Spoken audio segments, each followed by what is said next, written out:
"Give us the money or turn back from where you came," the robbers said to our guide. I was only 8, but I was well aware what this would mean. Would we make it alive without any food or water? And if we did, what would the Chinese do to us? It was only a few weeks earlier when my parents picked me up from school in Lhasa, Tibet. "How would you like to go on a field trip and make some new friends, Tenzin?" my father asked me. With excitement, I jumped up and said, "Yes, this would be so exciting." "Great to see you're excited. You'll have a good time," my mom said. I remember looking at her a bit surprised as I saw the tears in her eyes, but she quickly shrugged off any of my concerns. We walked back home hand in hand. This was going to be a great adventure.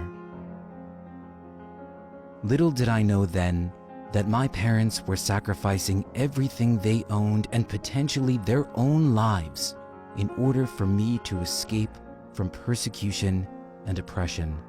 My mom told me I was doing well in school and that I was selected to be sent to Beijing to continue my studies there. But my family soon realized that these selected students were being sent there to be trained as mouthpieces for Chinese propaganda. Yet going against the Chinese was dangerous. They heavily cracked down on those who opposed them. They raided homes and hurt families, burned down monasteries, and assaulted monks. Telling me over and over how much they loved me, they walked me over to meet the guide and the other 5 kids. As I was excited to meet the other kids and go on the trip, my parents gave me one last hug before letting me go. "Don't worry, Mom. I'll be back in a couple of days. I'll miss you, but I'll have fun with my friends." "We'll miss you too, son," my father said as he hugged my mom, who couldn't hold her tears. I hopped on the truck with the guide and my friends. Off we went to a few days of adventure, or so I thought. The truck dropped us off at the foot of a big mountain. We were going to climb all the way across it, I remember the guide telling us. "But," he said, "we're going to make this a bit more exciting. We're going to walk at night and sleep at daytime. And no matter what happens, stay out of sight of the men in uniforms. Just like hide and seek. If they find us, we lose." The sun was about to set, and there we went, off into the mountains. We had to walk up steep slopes, across rivers, and go through caves. Since it was night and there were uniforms all over the place, we couldn't use any torch. So many times we couldn't really see where we were going. I remember losing my backpack in one of the rivers.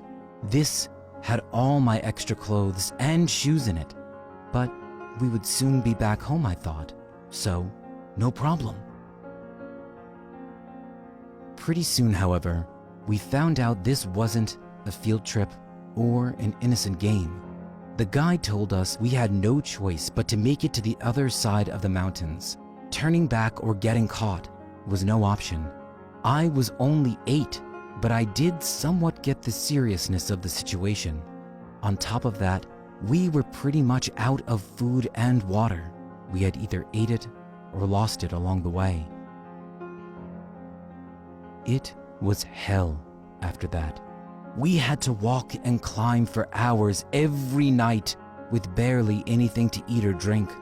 We started melting ice, and I even remember drinking from bowls meant for cows. We would eat whatever we could get our hands on, irrespective of its taste. I remember plucking and eating raw bananas from a tree somewhere. I can still see the shocked eyes and the choked faces of the other kids as we chewed on the unripe fruit. A few weeks in, my shoes also started to fall apart. I only had the one pair of old shoes I started off with, and I had sewn it over and over with rope, plastic, anything that helped in holding them together. For as long as I remember, my toes and feet always had injuries.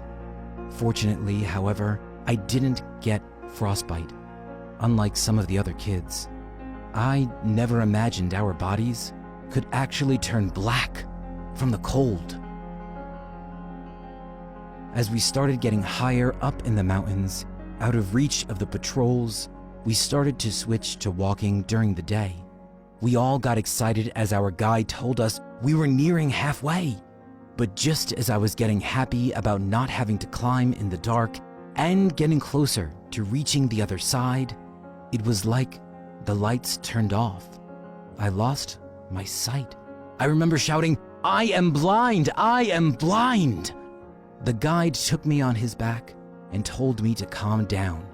He said I suffered from photokeratitis and that it's temporary.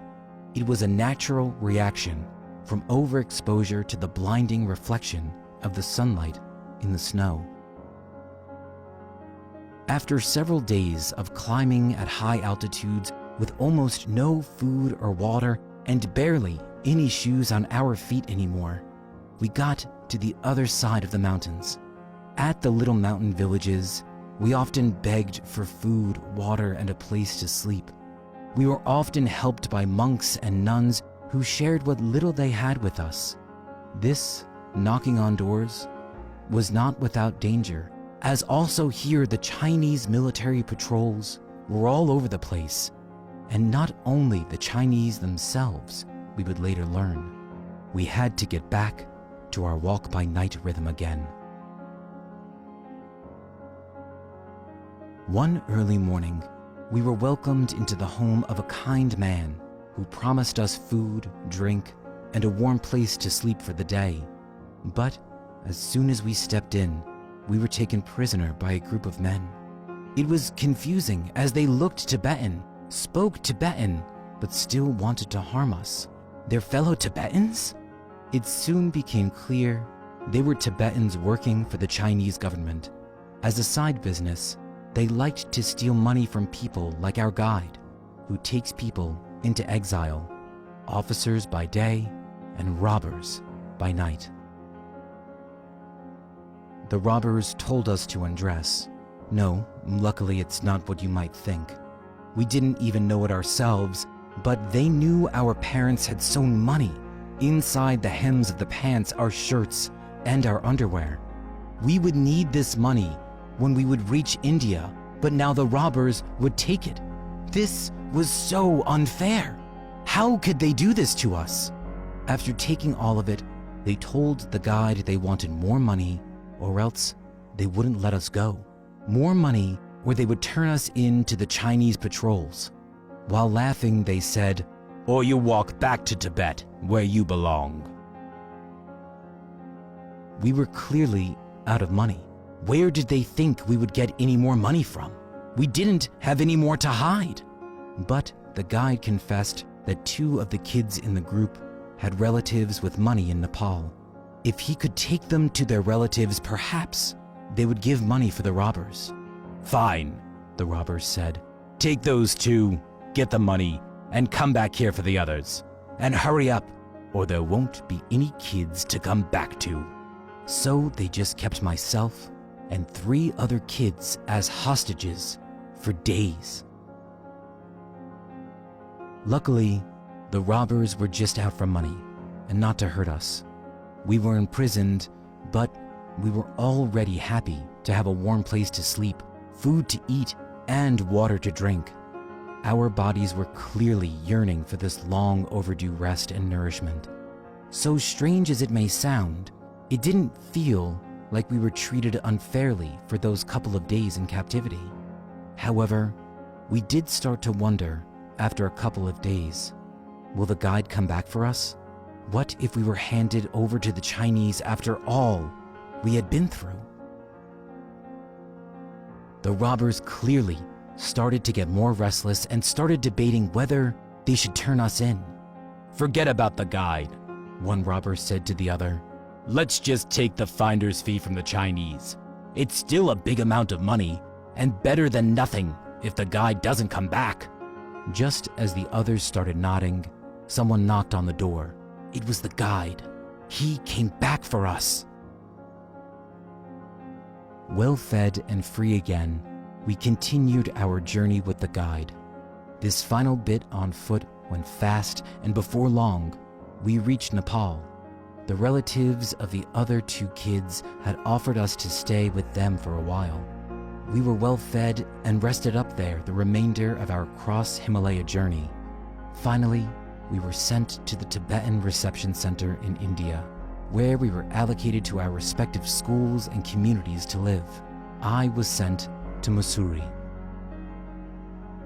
I'm happy to say that I'm now well settled in Dekailing, a Tibetan settlement in India. I've been lucky enough to meet my wonderful wife and together have a 7-month-old daughter. My wife is a teacher here at a local school, and I work here at a company designing and manufacturing glass beads, lamps, handcrafts, paintings, and jewelry. My parents were captured by the Chinese, and I never found out what happened to them. Not a day goes by without thinking of them, thanking them for the love they gave me and the sacrifice they made to give me a chance of having a future.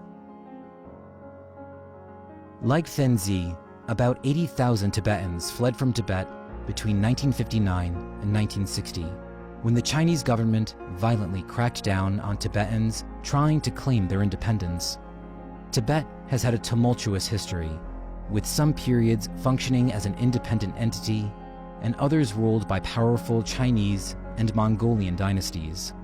Tibet is under control of the Chinese, but with the use of violence to impose their rule, tens of thousands of Tibetans have been killed, and most monasteries have been destroyed. Until today, tensions remain, as its people's allegiance is with the 14th Dalai Lama and his government in exile, and don't want to submit to the oppressive Chinese rule. Tibetans continue to flee, with estimates of over 150,000 living in exile today. Though most are well settled in Nepal, India, and Bhutan, many still wish to return to their homeland sometime in the future, hopefully reuniting with family if they are still alive.